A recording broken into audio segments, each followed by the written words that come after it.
हल्द्वानी इलाके में एक बेजुबान जानवर, एक बिल्ली को 9वें फ्लोर से फेंक दिया गया और जो अक्यूज है उनका नाम है कासिम। और हमारे साथ हैं गीता जी, जो एक इनर चाइल्ड रिग्रेशन थेरेपिस्ट हैं, एक फॉर्मर जर्नलिस्ट भी हैं और बहुत बहुत बड़े ओहदों पे रह चुकी हैं। मैम, आप क्योंकि इतना ज्यादा लोगों को मेंटली ट्रेन करते हैं और आप रिग्रेशन थेरेपिस्ट भी हैं, ट्रेनर भी हैं, इस तरह की जो मानसिकता है किसी भी बेजुबान जानवर को इतनी बेरहमी से मारना, 9वें फ्लोर से गिरा देना और उसका इल्म भी नहीं होना, मतलब गिल्ट भी नहीं होना, इसके पीछे क्या मानसिकता है? सबसे पहली बात तो ये है कि ये एक नॉर्मल बिहेवियर नहीं है। एक नॉर्मल इंसान होता है वो इतना क्रूर नहीं होता है। जो क्रूएल्टी है, this is very highly cruel act, जो बहुत ही मतलब मेरे हिसाब से इट्स अ साइकोटिक एक्ट, जो तभी हो सकता है जब आप इतने पावरलेस हो कि आपको कहीं और पावर दिखाने को नहीं मिल रही, तो आप किधर दिखाओगे? आप जानवरों को मारोगे, आप आपसे कहीं बच्चों को पीटोगे, जो आपके से छोटा है, जो बेजुबान है, जो आपके खिलाफ कुछ बोल नहीं सकता है, उसके ऊपर आपका हाथ चल रहा है, आप उठा के फेंक रहे हो। I mean this is very very sad and I condemn this behaviour, very sad. So या तो मैम, आप हमें ये बताइए कि आपने बोला ये पावर प्ले है, तो ये मनुष्य में, ये ह्यूमंस में ये पावर प्ले की जो ये बूस्टिंग एक वो होती है, एक प्रवृत्ति होती है, तो इसके पीछे का रीजन क्या है? क्योंकि आप तो सक्सेस आप काम से भी कमा सकते हैं, अपने नाम से भी कमा सकते हैं, कुछ अच्छा कर्म करके भी तो आप पावरफुल बन सकते हैं, तो इस तरह की मानसिकता कहाँ से उत्पन्न होती है? बिल्कुल, आपने कहा कि सक्सेस आप कर सकते हो, बट वो सबको नहीं मिलता है ना।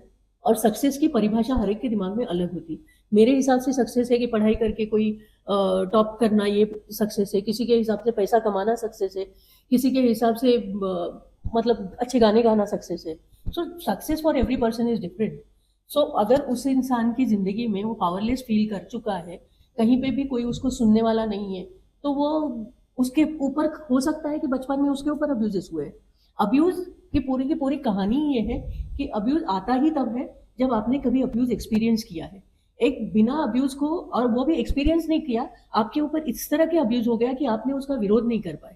हम जो इनर चाइल्ड थेरेपी करते हैं, तो मोस्टली जो भी अब्यूजर होता है वो कभी ना कभी अब्यूज रहता है, एंड उसने कभी उस चीज का विरोध नहीं कर पाना, उसको स्पीक आउट नहीं किया है। इस तरह की जब भी कहानियां होती तो ही इंसान आगे जाके उस तरह के रास्ते में चला जाता है। ये जो पर्टिकुलरली एक्ट है, मुझे लगता है ये साइकोटिक है। जिस तरह से मेरे को थोड़ी देर पहले बताया कि वो गया, वापस आया, उसने फेंका, नीचे जाके बोला कि अरे आपने तो इसके अगेंस्ट एक्शन लेनी चाहिए। ये सब बहुत, और इतनी पिद्दी सी चीज के लिए इतना कैलकुलेटिव होना, ये भी कुछ समझ के बाहर की बात है। मैम, जैसे अभी आपने बताया कि ये एक साइकोटिक बिहेवियर है, पर क्योंकि आप एक थेरेपिस्ट हैं और आपके पास ऐसे केसेस आते होंगे, तो इस तरह के अब्यूजेस को, जो आपने बोला इनको भी शायद बचपन में ऐसे अब्यूजेस हुए होंगे, अब्यूजिव नेचर के ये शिकार रहे होंगे, तभी उन्होंने ये किया है, तो इस तरह के लोगों को ट्रीटमेंट क्या देना चाहिए? क्या क्या मतलब उनकी मानसिकता ठीक हो जाए, वो सही राह पे हो जाए, तो आप लोग क्या ट्रीटमेंट देते हैं उन लोगों को?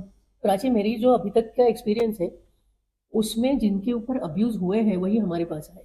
अब्यूज करने वाला जो होता है, वो, उसको कब गिल्ट आता है, कब आएगा पता नहीं, but very rarely, once in 100 person will say कि मैंने बहुत अब्यूज किए हैं, मुझे थोड़ा गिल्ट आया है, अब मुझे प्रायश्चित करना है। ऐसे बहुत कम लोग आते हैं। जो भी हमारे पास क्लाइंट्स आए हैं वो अब्यूज्ड है। उन्होंने या तो बचपन में सेक्सुअल अब्यूज झेला है, फिजिकल अब्यूज देखा हुआ है, इसी तरह बुली किया है जो बच्चों को। उस तरह के ही लोग हमारे पास ज्यादातर आते हैं।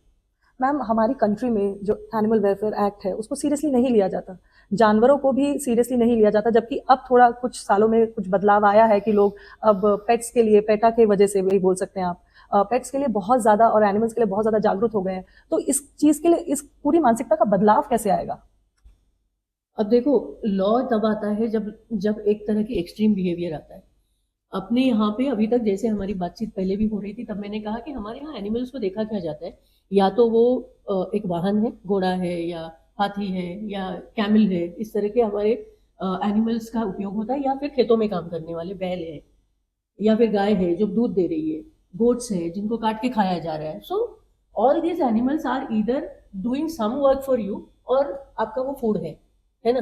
उसके अलावा अभी हमारे अंदर कंपैशन आने लग गया है, तो हमने दो टाइप के एनिमल्स को ज्यादातर के पेट करना शुरू किया। एक है डॉग्स एंड कैट्स, ज्यादातर। एक नॉर्मली सबके घरों में आजकल डॉग्स और कैट्स दिखते हैं, तो उस तरह का आया है। तो हमारा कंपैशन जो है ना, वो भी इस दो जातियों के ऊपर ज्यादा है।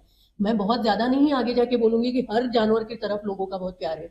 आज चाहे हमारे जैसे बहुत सारे लोग हैं जो कुत्ता बिल्ली को लेके बहुत कंपैशनेट है, फिर भी घर जाके मटन खा रहे हैं। नॉन वेजिटेरियन खाया जा रहा है, I am not condemning that, I am just saying कि हमारी जो प्रवृत्तियां है उसको उसको हम किधर किधर कर्व करेंगे, ये नहीं है, क्योंकि in the end of it we are also animals and it is about survival of the fittest. तो खाना आप खा रहे हो तब तक मुझे लगता है कि एक रीजन हो सकता है, बट आप ऐसे ही रैंडमली किसी कैट को उठा के फेंक रहे हो, तो it's is about your power, it is showing your power, और rather you are so powerless कि आप एक घूमती फिरती कैट को फेंक रहे हो। मे बी उनके घर पे उनको कोई सुन नहीं रहा होगा, उनको बीवी बच्चे सब उनका कोई सम्मान नहीं कर रहा होगा, तो उनको वो फ्रस्ट्रेशन वो आदमी कहीं और निकाल रहा है। आई डोंट नो दैट पर्सन, मैंने वो वीडियो भी ठीक से नहीं देखी, but I am just saying, I am not judging anyone, but that's what thing is coming in my mind for the person. Ma'am एक बात बताइए, जैसे आपने बोला कि वो फ्रस्ट्रेशन में होंगे या वो पावरलेस होंगे, हेल्पलेस या फ्रस्ट्रेटेड होंगे अपनी किसी, तो इस तरह का इंसान जिसकी ऐसी प्रवृत्ति है और ऐसी मानसिकता है, जो जानवर, बेजुबान जानवर को ऐसे मार सकता है, इतनी निर्मम हत्या कर सकता है, तो आप ये बताइए कि आगे चल के इस चीज की कोई गारंटी तो नहीं है कि वो इंसान के साथ भी ये कर सके? बिल्कुल गारंटी नहीं है। कोई भी उसके सामने छोटा सा बच्चा आएगा और फ्रस्ट्रेटेड है, तो हो सकता है कल को एक आध छोटे से बच्चे को उठा के फेंक दे, we don't know, and I don't want to say that and give him more ideas.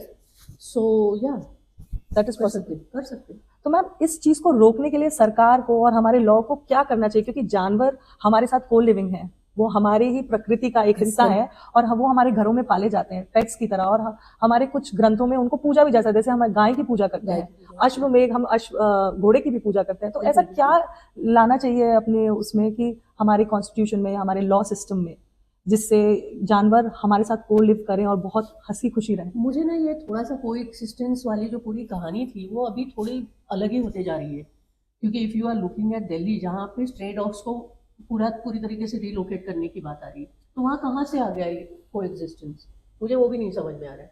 एक तरफ आप अगर पूरे के पूरे कुत्तों को उठा के एक दूसरे गाँव में डाल रहे हो, तो आप को एक्सिस्टेंस आपका खत्म हो गया, यानी कि आप सिर्फ अपने घर में रखे हुए डॉग्स को अपना मानोगे, बाहर कोई नहीं दिखना चाहिए। तो वो मतलब हम किस तरह से लॉ को चेंज कर रहे हैं, अमेंड कर रहे हैं, things are changing, but I don't know where we are changing. And definitely हर लॉ जो बना था 1950 में, उसको चेंज तो होना है कहीं ना कहीं। हम जब डेवलप हो रहे हैं, हमारी ज़रूरतें बदल रही है, हमारा लिविंग स्टाइल बदल रहा है, तो चीज़ें बदलनी चाहिए, बट नहीं है।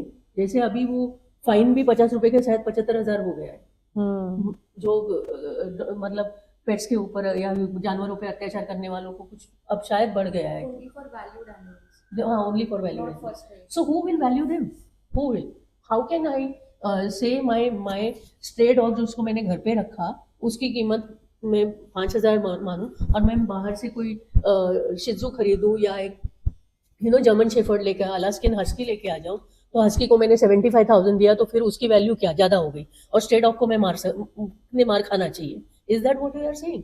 सो फिर इंसानों पे भी यही लॉ लगाए तो, कि भाई गरीबों को मतलब कैसा है ये कैसा हो सकता है, ये न्याय कैसे हो सकता है? तो दिस इज वेरी स्क्यूड, ये आइडिया ही अजीब है। मैम जो अक्यूज्ड है कासम सैयद, वो अपनी पूरी फैमिली के साथ फरार है, एफआईआर लॉन्च हो चुकी है, स्टिल उनके ऊपर एक्शन ले नहीं पा रहे क्योंकि वो फरार है। ऐसे लोगों को कैसे पकड़ा जाए? एफआईआर अगर हो चुका है तो उनको पुलिस कम से कम पकड़ लेंगे और उनका बयाना वगैरह लिया जाएगा, उनके ऊपर रिएक्शन कुछ ना कुछ तो होगी। अगर वो भाग गए हैं तो it's not so easy to run away from the law. आपने देखा होगा कि आजकल कहाँ से कहाँ लोग पकड़ में आ ही जाते हैं। तो आई ट्रस्ट आवर पुलिस, और इतना तो हमारा मतलब अच्छा है काम, बहुत सक्षम है हमारी police. Thank you so much, ma'am. Thank you for giving your valuable comments and opinions on this. It was lovely having you. Thank you. तो हमारे साथ ही गीता जी, जिन्होंने इतनी बात की, इतने अच्छे ओपिनियंस दिए, कमेंट्स दिए, और मैं चाहती हूँ आप लोग भी इस चीज़ के लिए जागरूक हों और हमारा चैनल देखते रहिए, आमची मुंबई टुडे।